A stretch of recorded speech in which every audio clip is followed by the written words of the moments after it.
Hey guys what's up. तो स्वागत है आपका एक नए वीडियो में। आज वीडियो जो है वो इजराइल से है और इंडिया की जो अभी स्टांस है, Indian foreign policy has never been so good before. और क्योंकि अभी जो सिचुएशन यूक्रेन वॉर खास करके जो है काफ़ी ट्रिकी सिचुएशन था और इसमें भी न्यूट्रलिटी जो है मेंटेन कर पाना बहुत ही मुश्किल था और मेजॉरिटी जो देश है वो नहीं कर पाए। और आज का वीडियो जो है, अभी मैंने सिर्फ वीडियो का टाइटल ही पढ़ा है, तो अभी जो है आपके साथ ही मैं ये वीडियो देखूंगा। और वीडियो के टाइटल से मुझे ये पता चला है कि इंडिया की जो न्यूट्रल स्टांस है इसके बारे में है वीडियो। और इजराइल जो है एक इजराइल शख्स ने ये वीडियो बनाया है और इनके वीडियो में जो है मैं पहले भी रिएक्ट कर चुका हूँ। इनके कई सारे वीडियो में जो है सब्सक्राइबर्स ये लिख रहे हैं कि आप भी इंडी वर्ल्ड एंटरटेनमेंट देख के जो है इनके चैनल के बारे में पता चला है शायद आपको।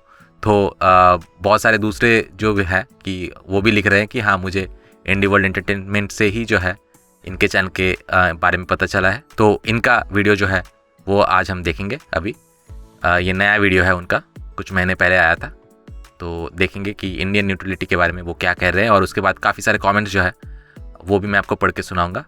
और बाय द वे, अगर आप मेरे म्यूज़िक चैनल, म्यूज़िकल प्रोजेक्ट्स और मेरे स्टोरी प्रोजेक्ट्स जो है उनमें पार्टनर होके प्रॉफिट कमाना चाहते हैं और इन्वेस्ट करना चाहते हैं तो मुझे व्हाट्सएप या फिर टेलीग्राम या फिर कॉल करें इस नंबर पे। काफ़ी अच्छे अपॉर्चुनिटीज़ है, तो जल्दी से कांटेक्ट कीजिए और मिलके जो है, जैसे मैंने इंडी वर्ल्ड को ग्रो किया तो मिलके हम वो चैनल भी ग्रो कर सकते हैं और आप उसमें जो है पार्टनर बन सकते हैं और इन्वेस्टर बन सकते हैं। तो मुझे कांटेक्ट ज़रूर कीजिएगा। और बाय द वे, मैं मेरे इजरायली फ्रेंड के साथ एक गेम अक्सर खेलता रहता हूँ। इस गेम का नाम है गेम ऑफ 7। ये जो है मेरे इजरायली फ्रेंड ने जो है चेस, इंडियन चेस से ही इंस्पायर होकर बनाया है। तो अगर आपको इस गेम के बारे में जानना है और ये गेम खेलना है तो लिंक जो है आपको डिस्क्रिप्शन में मिल जाएगा। और मेरे सारे जो म्यूज़िकल प्रोजेक्ट्स और स्टोरी जो है उसका भी जो लिंक है आपको डिस्क्रिप्शन में मिल जाएगा। तो एनीवे, टाइम वेस्ट ना करते हुए लेट्स स्टार्ट द वीडियो। 2 मार्च जब यूएन जनरल असेंबली ने यूक्रेन पर अटैक करने के लिए रशिया की निंदा करने का निर्णय लिया तो इसमें शामिल सभी पार्टीज के साथ अच्छे रिलेशंस बनाए रखने की कामना की गई। इंडियन न्यूट्रलिटी, इसकी नेचुरल टोपोग्राफी प्रोटेक्शन और रशिया से वेपन इंपोर्ट करने की इच्छा और अभी भी अमेरिकन इन्वेस्टमेंट प्राप्त करने से उत्पन्न है। हालांकि चाइना के राइज से इंडिया की न्यूट्रलिटी जारी रहने को खतरा है। मैं लेमन चैनल से रमी हूँ। इस वीडियो में हम इंडियंस के स्टैंड को देखेंगे। सालों से इंडिया ने अमेरिका और रशिया के बीच एक बैलेंस स्टैंड बनाए रखने की कोशिश की है।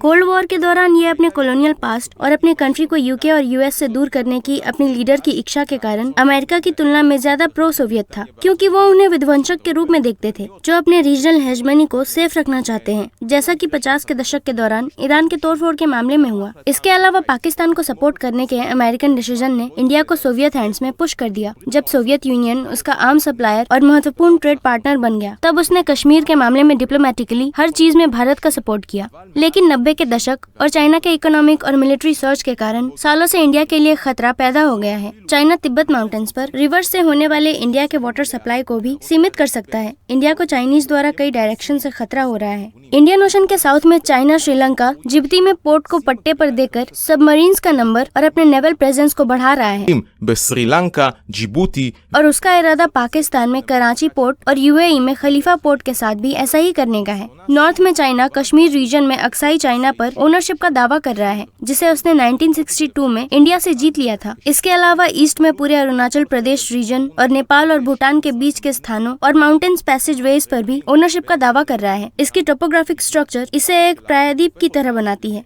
जिसके नॉर्दर्न साइड में माउंटेन्स की एक चेन है जो इसकी रक्षा करती है और इसके ईस्ट में जंगल और अन्य पहाड़ हैं जो नेचुरल प्रोटेक्शन प्रदान करते हैं। लेकिन इसके वेस्ट में इसका सबसे बड़ा कॉम्पिटिटर पाकिस्तान है, जिसे चाइना का इकोनॉमिक और मिलिट्री सपोर्ट मिलता है। चाइना से मुकाबला करने के लिए भारत को सपोर्ट की जरूरत है। इंडो पैसिफिक एरिया पर फोकस करते हुए एशिया की और यूएस की धुरी के लिए अलाइज की जरूरत है। जापान, ऑस्ट्रेलिया और इंडिया के साथ मिलकर उन्होंने क्वाड बनाया, एक ऐसा अलायंस जो न सिर्फ मिलिट्री है बल्कि हाल ही के सालों में इसका महत्व तेजी से बढ़ा है। भारत को यूएस इन्वेस्टमेंट और एडवांस्ड वेपन मिल सकते हैं। जापानीज कंपनीज की सहायता से पूरी कंट्री में फाइबर ऑप्टिक केबल्स फैलाना और ऑस्ट्रेलिया में चाइनीज एक्सपोर्ट्स के एक्सपेंशन पर इन मार्केट्स में एक्सपोर्ट के अलावा नेचुरल रिसोर्स और फूड का इम्पोर्ट करना। हालांकि इस अलायंस के लिए म्यूचुअलिटी की जरूरत है और इसके अमेरिकन अलाय के पास एक रशियन कॉम्पिटिटर है जो कोइंसिडेंटली इंडिया का अलाय है। रशिया भारत का सबसे बड़ा हथियार सप्लायर है। ज्यादा सटीक रूप से इंडिया के टोटल आर्म इंपोर्ट्स का 56% रशिया से आता है। ये advanced military technologies, oil, trade के इंपोर्ट के साथ साथ रशियन न्यूक्लियर कंपनीज को न्यूक्लियर एनर्जी का यूज करके ज्यादा इलेक्ट्रिसिटी को प्रोड्यूस करने में भी हेल्प करता है। यूएस ने पिछले सालों में कई मौके पर भारत को Russian weapon S-400 missile battery या अपने हथियार सिस्टम के लिए रशिया से एडवांस टेक्नोलॉजिकल कंपोनेंट के इंपोर्ट पर सैंक्शंस लगाने की धमकी दी है। हालांकि यूएस को एहसास है कि इस तरह के सैंक्शंस लगाने से इंडिया क्वाड से दूर हो जाएगा और सिर्फ चाइना स्ट्रांग होगा। वॉर के पहले महीने में कई स्टेट विजिट के साथ एक ज्यादा इम्पोर्टेंट डिप्लोमेटिक प्लेयर बन गया है। यूएस स्टेटमैन भारत को एक ट्रेड पार्टनर के रूप में चाहते हैं। जापानीज के लिए ये एक इंडो पैसिफिक पार्टनर है और अमेरिकन के लिए ये एक चाइनीज विरोधी और रशिया विरोधी पार्टनर है और कनेडियंस लोगों के लिए फूड एक्सपोर्टर है और सऊदीज के लिए ये अरेबियन सी और ओमान बे में दोनों के बीच मिलिट्री रिलेशंस को स्ट्रॉन्ग करते हुए एक ईरान विरोधी को फ्यूल एक्सपोर्ट करने वाला है और ऑस्ट्रेलियन लोगों के लिए ये कॉयल, गोल्ड और नेचुरल रिसोर्स का एक्सपोर्ट करने वाला है और ये जर्मन के अपने डिफेंस इंडस्ट्रीज के लिए है और फ्रांस के लिए ये एक इंडो पैसिफिक पार्टनर भी है और भारत जो ये चाहता है कि वो कंट्रीज उसमें इन्वेस्ट करे और उन्हें इंडस्ट्रियल गुड्स एक्सपोर्ट करे।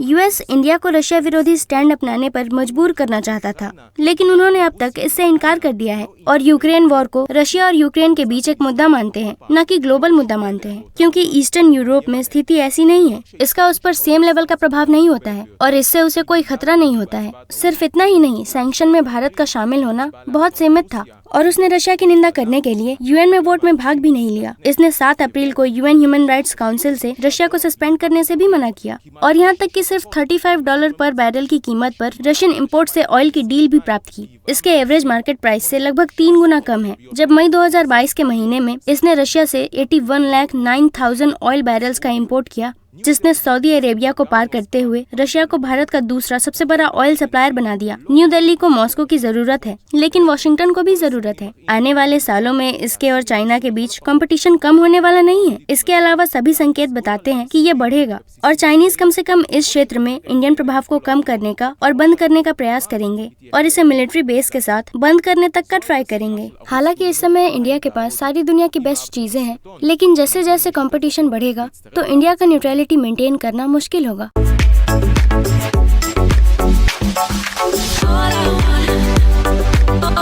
तो सबसे पहले ओजी मैंडियास ने कमेंट किया है कि must take a stand, typical western thesis. Israelis को भी ये बोला गया था कि आप न्यूट्रल फेंस पे जो है नहीं बैठ सकते। India is an great example जो ये थीसिस को कंप्लीटली डिसअप्रूव करता है that the whole world owes something to west. एक बार Indian foreign minister Shri Jaishankar ji ने कहा था Europe's problem are not world's problem. ये डायलॉग वैसे कल्ट बन गया है। आई मीन इंडिया के बाहर भी इजरायली भी जो है इसके बारे में बोल रहे हैं, चर्चा हो रही है। आई मीन सीरियसली आदि पुरुष के डायरेक्टर्स और प्रोड्यूसर्स आप लोग देखो, ध्यान से देखो कि हमारे फॉरेन मिनिस्टर का मतलब 3 सेकंड का डायलॉग भी जो है ना, वो भी आपके पूरे फिल्म से ज्यादा एंटरटेनिंग है। उसके बाद अल्फा IC2 ने लिखा है कि hi Rami, how is the relationship between India and Iran. इसके रिप्लाई में 006 KN ने लिखा है कि उनका रिलेशन अच्छा है, वो ट्रेड करते हैं।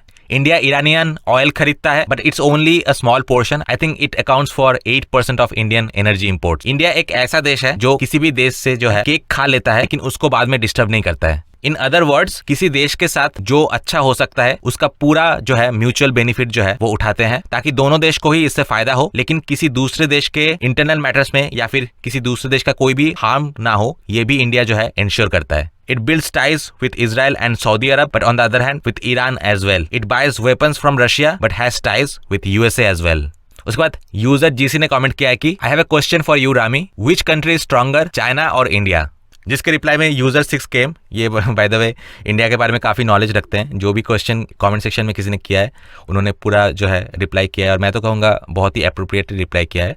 तो इस कमेंट में भी जो है इन्होंने रिप्लाई किया है कि फिलहाल चाइना इंडिया से कई एस्पेक्ट्स में स्ट्रॉन्गर है, लेकिन इंडिया का स्ट्रेंथ है कि इंडिया का रिलेशन जो है हर एक देश से जो है बहुत अच्छा है। इंडिया का जापान, ऑस्ट्रेलिया, फिलीपींस, वियतनाम सबके साथ बहुत अच्छा रिलेशनशिप है और अगर ये सारे देश मिल जाते हैं तो चाइना कुछ भी उखाड़ नहीं पाएगा। ये इन्होंने जो है लिखा है, इन्होंने कमेंट किया है। उसके बाद द एनालिस्ट ने लिखा है कि a fight between China and India is unnecessary and will serve the Muslims of the world. जो लोग शॉर्ट साइटेड होते हैं और जेलस और एक क्या बोलते हैं, एक नीच मानसिकता के जो लोग होते हैं, वो लोग टेम्पररी और शॉर्ट टर्म प्रॉफिट देखते हैं, लॉन्ग टर्म प्रॉफिट नहीं देखते हैं। इनफैक्ट नेपाल से मैंने एक स्टेटमेंट देखा किसी, ऑब्वियसली मैं पूरे नेपाल को जज नहीं कर रहा हूँ, ये कुछ लोग सरफिरे होते हैं, तो कुछ सरफिरे मैं कमेंट्स देख रहा हूँ कि एक दो नेपाली ने कमेंट किया है कि हमें इंडिया के अगेंस्ट पाकिस्तान के साथ अलायंस बनाना चाहिए। अगर तुम्हें मतलब सांप पालने का बहुत शौक है तो पालो, बाद में जब तुम्हें ही डसेगा तब जो है समझ में आ जाएगा।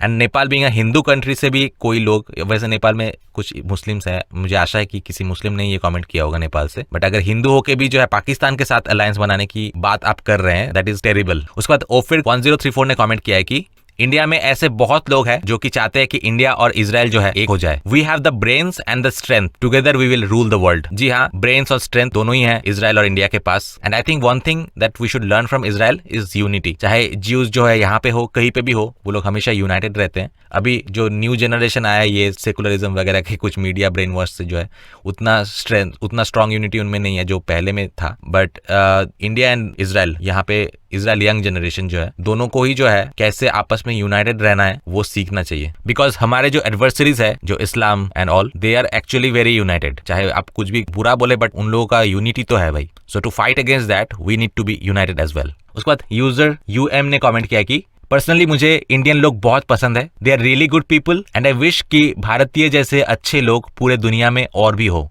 आई wish there are more people like Indians all over the world. उसके बाद ईटामैन सो बर्जन ने कमेंट किया है कि हाय रेमी, ऐसे वीडियोस में भूटान को भी टैग किया करो, क्योंकि भूटान एक ऐसा देश है जिसको भारत प्रोटेक्ट करता है and it is one of the most beautiful country in the world.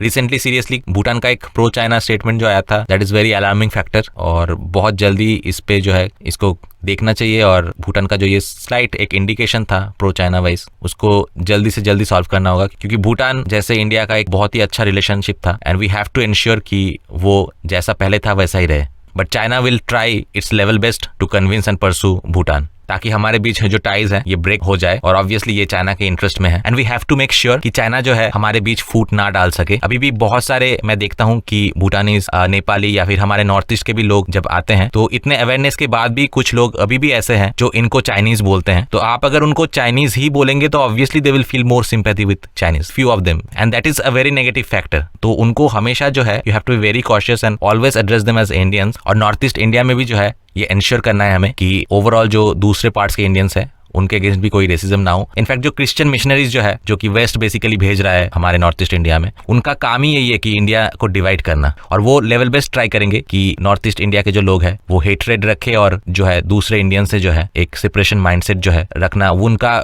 Mainly target ही उनको वेस्ट से भेजा ही इसीलिए गया है। लेकिन we as Indians we have to make sure कि हमारी जो डाइवर्सिटी है कहीं वो हमारी वीकनेस ना बन जाए। तो दोस्तों आज वीडियो जो है यहीं पे खत्म करूंगा, मिलते हैं आपसे नेक्स्ट वीडियो में। Till then good bye.